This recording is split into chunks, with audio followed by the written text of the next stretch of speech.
Podcast Marca.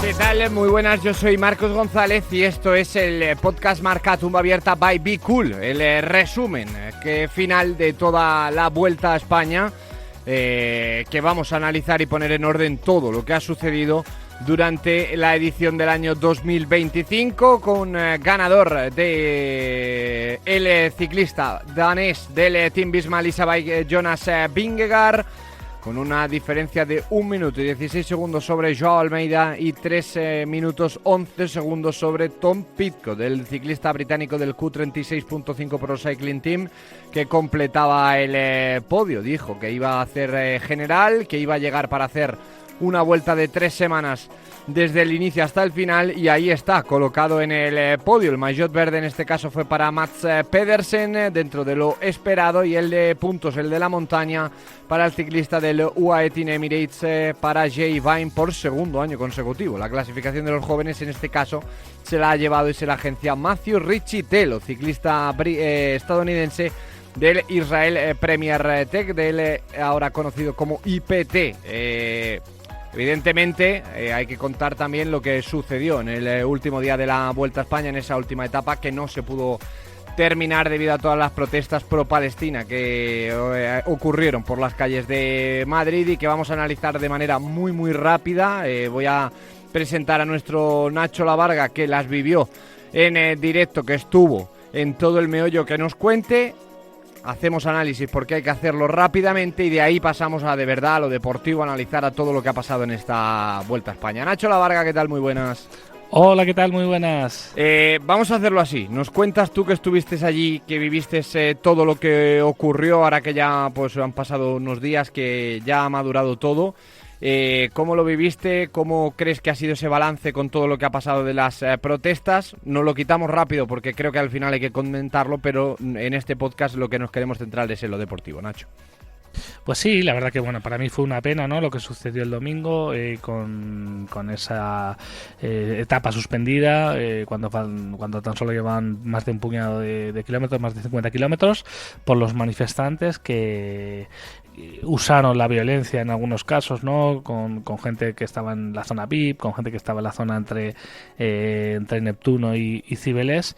Y bueno, para mí fue una derrota del deporte en España, aunque lógicamente pues la mayoría de los protestantes, hay que decirlo así, lo hicieron de manera pacífica, aunque repito, lo pude ver con mis propios ojos. Hubo gente que no, que utilizó la violencia, que tiró a ciclistas, que escupió, que insultó y que provocó una situación bastante desagradable. Fue un final triste para una vuelta que para mí ha sido bastante pobre en lo deportivo. Ganó el gran favorito, ganó Vingegaard, gracias a un ataque en Badezcaray, prácticamente a 2 despistes de Almeida, sí, al recorte de la etapa de la crono y a esa gran actuación en la Bola del Mundo.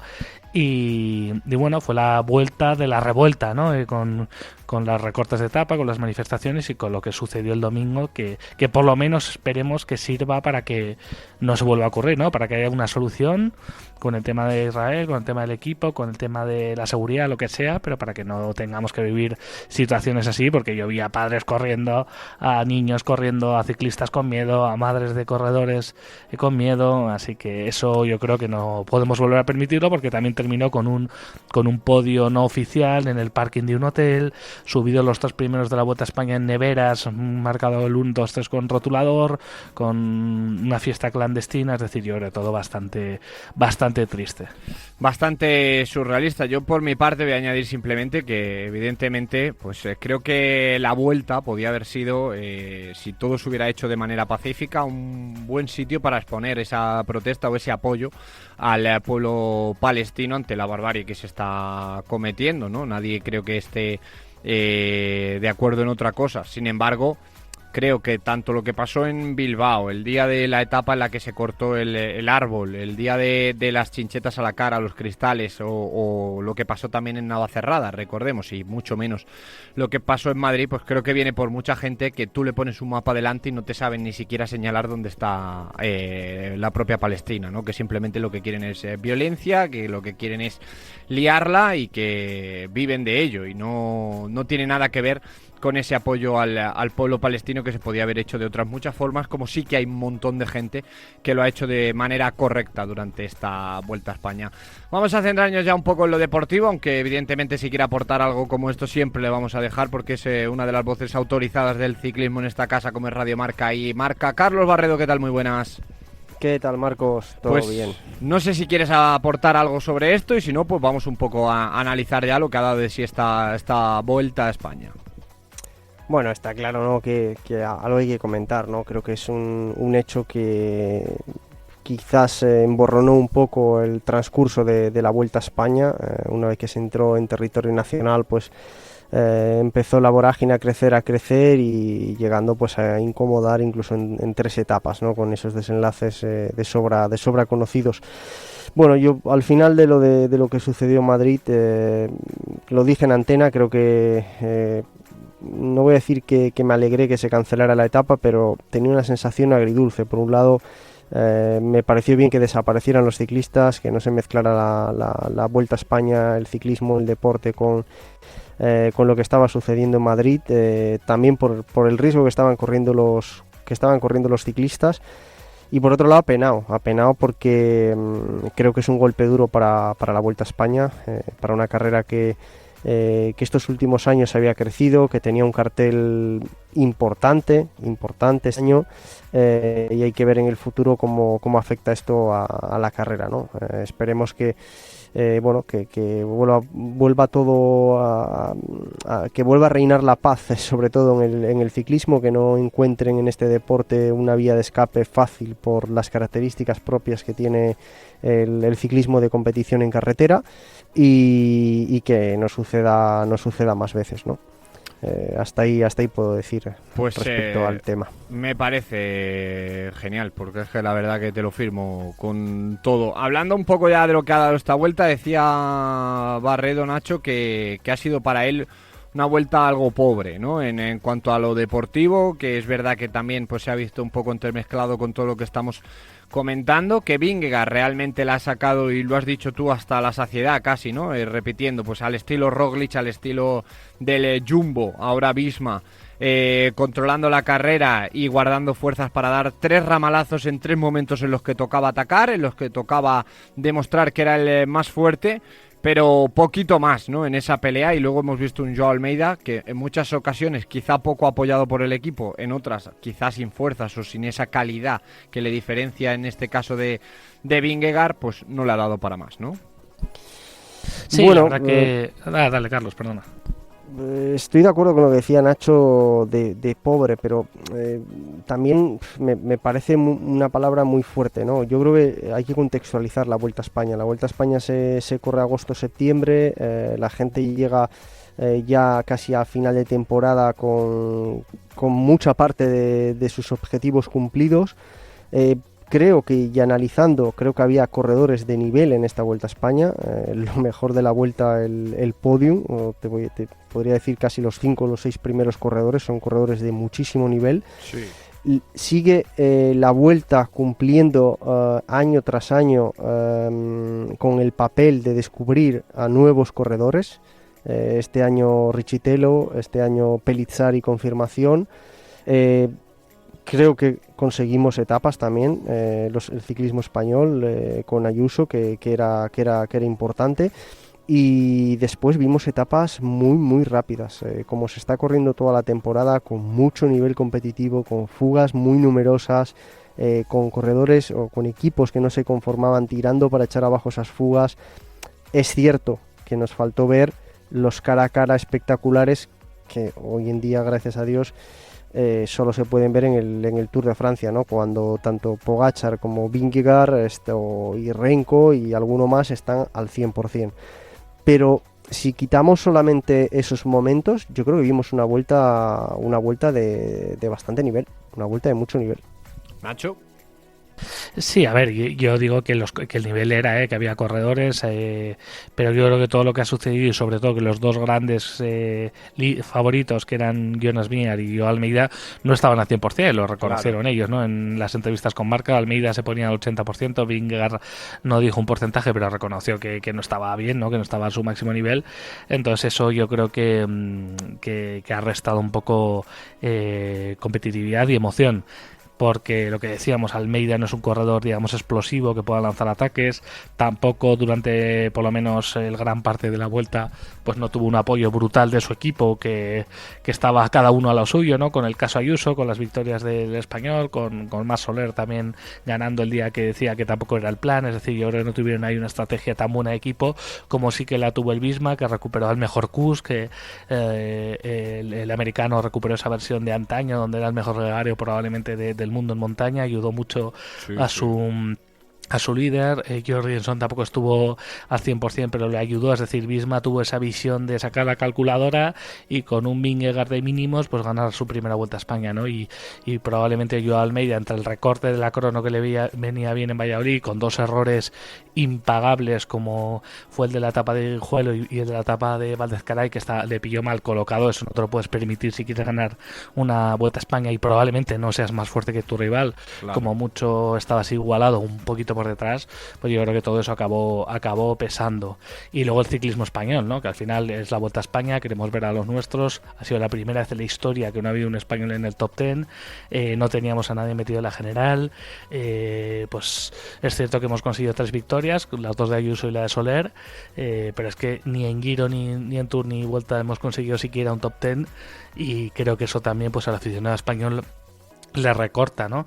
Y claro, como hemos estado también tan pendientes de los recortes, de las manifestaciones, tal, yo creo que todo ha sido un mix que lógicamente hace que lo deportivo pues haya pasado a un segundo plano por muchos motivos.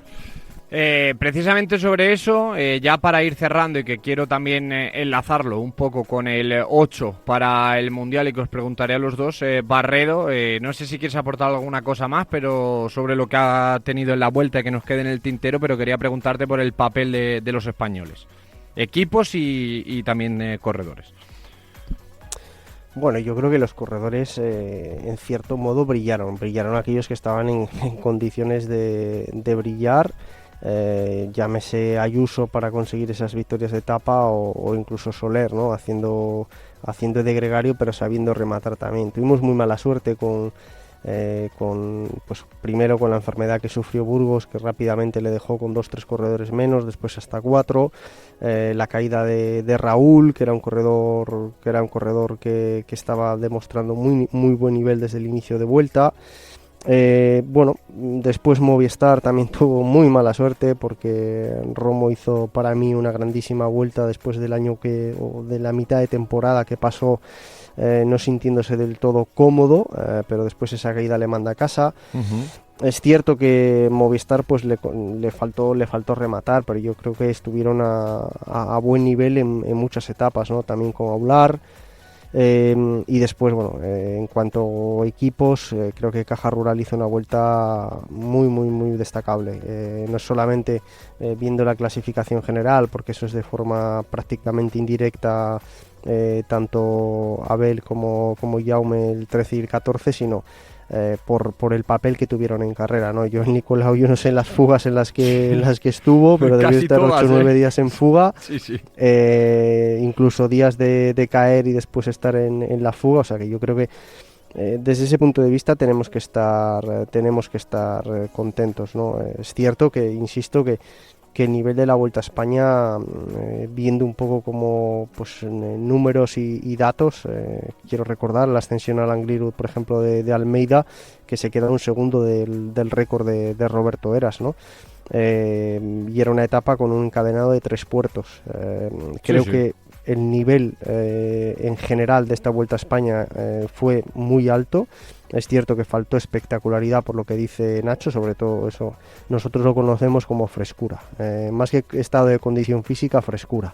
Cuando falta la frescura es difícil arrancar, hay que controlar más los esfuerzos, hay que ir más a ritmo, y es un poco lo que vimos en la Vuelta, ¿no? Pero eso no quita que para mí haya sido una buena Vuelta a España.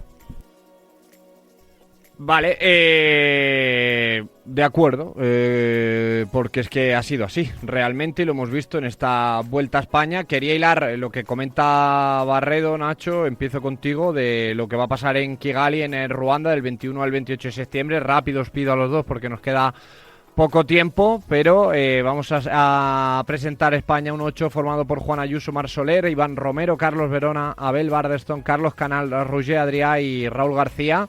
Que me dejéis una pinceladita cada uno de lo que esperáis de cara a ese Mundial y del 8 elegido por el seleccionador. Bueno, el 8, los oyentes de Radio Marca y de este podcast y los lectores de Marca lo sabían ya desde el mes de agosto que lo contamos, como también el del europeo que es después. Para mí me parece un 8 ilusionante. Es verdad que la baja de Mikel Landa, que iba a estar en ese 8 por esos dolores de espalda, pues para mí es sensible. Creo que ahí se pierde respecto a Baldeston, aunque ha sido el mejor español de la Vuelta y está en un gran momento. Creo que España lógicamente no es favorita. Yo lo que le pido es que compita, que esté en la pomada, que esté atentos a los cortes y que sea competitiva, y que Juan Ayuso pueda estar ahí, pues como hoy el año pasado estuvo Enric Mas en Suiza, ¿no? Que peleó por las medallas hasta la última recta, donde no era de los más lentos y finalmente fue octavo, si no me equivoco, con Roger Adrià también entre el top 15, así que yo eso es lo que espero. El gran favorito está Tadej Pogačar, tanto para la crono como para la ruta. Es un mundial durísimo de 267 kilómetros con más de 5.000 metros de desnivel. Es el mundial más difícil en este sentido, en cuanto a orografía, desde el mundial de Colombia, ¿no? Así que para mí va a ser un gran espectáculo. A mí me encantan los mundiales, de hecho estaremos ahí la semana que viene en Ruanda para contarlo, así que a ver, yo espero mucho también de esta selección, con Alejandro Valverde, nuevos aires, a ver si España vuelve a recuperar su posición en el orden mundial. Ojalá una medalla de bronce, por ejemplo, pero siendo honestos está muy complicado. Barredo. Pues un poco la misma línea que Nacho, ¿no? Creo que era un 8 anunciado y casi que lo que hay ahora mismo a estas alturas de temporada, ¿no? Es cierto que faltan corredores de peso, corredores de nivel, pero este mundial va a ser un mundial extraño por varios motivos. Uno, por la participación, porque muchas selecciones o algunos corredores se van a borrar de ir al mundial, por las características propias que tiene el viaje, el país, el circuito y demás. Y es cierto que hay un grandísimo favorito que ya demostró que su condición está creciendo, haciendo el otro día segundo y regalándole la carrera a McNulty en Montreal, pero va a ser un mundial de sorpresas también por todos estos condicionantes, con lo cual yo creo que, como bien decía Nacho, si corren atentos, si corren por delante, nos podemos encontrar a lo mejor con una recompensa que ahora mismo nos parece muy muy complicada, ¿no? Así es que yo creo que va a ser un mundial eso, para estar atentos, para estar en los cortes y estar en los cortes sin gastar, porque lógicamente la dureza que acaba de escribir Nacho va a pasar factura en los últimos kilómetros, pero insisto que va a ser un mundial en el que vamos a ver algún corredor en medallas o cerca de las medallas que quizás no estábamos contando con él. Pues esperemos que sea un español, por supuesto que sí. Luego lo contaremos todo en información en Radio Marca, por supuesto en el diario Marca, marca.com, con Nacho Lavarga y su información, también con todo lo que nos cuenta siempre José Rodríguez, y como siempre aquí en Podcast Marca Tumba Abierta by Be Cool. Carlos Barredo, un abrazo muy grande, muchas gracias. Un abrazo. Nacho Lavarga, un abrazo. Adiós. Despedimos ya este podcast y ya sabéis, siempre todo el análisis del mejor ciclismo aquí en A Tumba Abierta by Be Cool.